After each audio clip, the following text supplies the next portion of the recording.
Slogan হচ্ছে, হেরে যাবে ওদের হিংসা, ষড়যন্ত্র, জিতে যাবে আমাদের ভালোবাসা।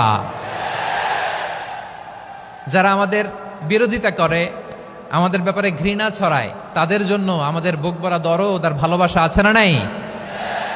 কারণ ভালোবাসা দিয়ে যা জয় করা যায়, কঠোরতা দিয়ে তা পারা যায় না। তো যারা বিরোধিতার জন্য আমাদের আলোচনা শুনেন তাদেরকেও ওয়েলকাম। যারা আমাদের আলোচনা আউট অফ কনটেক্সট নিয়ে এক জায়গার মাথা আর এক জায়গার লেজ জুড়ে দেন, তাদেরকেও ওয়েলকাম। গত সপ্তাহে আপনারা জানেন খুলনা বিভাগের প্রোগ্রাম আমি দিয়েছিলাম যশোরে, আদ্দিন ফাউন্ডেশনের উদ্যোগে। তো যশোরের প্রোগ্রামের এক ভিডিওর পেছনে আমাদের কিছু দিনী ভাইরা 6 বছর আগের এক অডিও ব্যাকগ্রাউন্ডে জুড়ে দিয়ে বিভ্রান্তি ছড়ানোর জন্য সোশ্যাল মিডিয়াতে ছড়িয়ে দিয়েছে।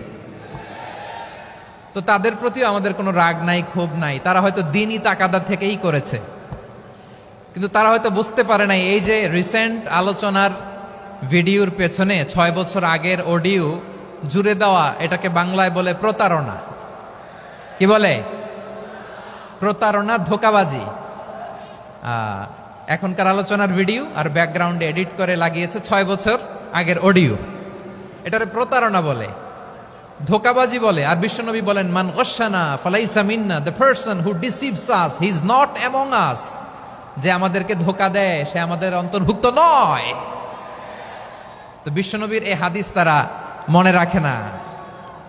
তো এই জন্য শুধু বিশ্বনবীর প্রতি সাল্লাল্লাহু আলাইহি ওয়াসাল্লামের প্রতি সেরেফ ভালোবাসা আপনাকে বাঁচাতে পারবে না যদি বিশ্বনবীর আদর্শ আপনি গ্রহণ না করেন। তার জলজান্ত প্রমাণ, আবু তালেব বিশ্বনবীকে অনেক ভালোবেসেছেন আলাইহিস সালাতু ওয়াসসালাম। পলিটিক্যাল শেল্টার, ফিনান্সিয়াল শেল্টার, সব ধরনের শেল্টার তিনি দিয়েছেন, কিন্তু বিশ্বনবীর আদর্শ মানেন নাই। মুক্তি মিলবে? হ্যাঁ, আওয়াজ করে বলেন, আবু তালেবের কি মুক্তি মিলবে? তাহলে সেরেফ ভালোবাসা আপনাকে বাঁচাতে পারবে। ভালোবাসার পাশাপাশি বিশ্বনবীর আদর্শকে মেনে নেওয়ার দরকার আছে না নাই? তো যারা এই সমস্ত কাজ করেন আমাদের ভাইয়েরা, তাদের জন্য আল্লাহ তাআলার কাছে আমরা হেদায়েতের দোয়া করি। আবার আমি দেখেছি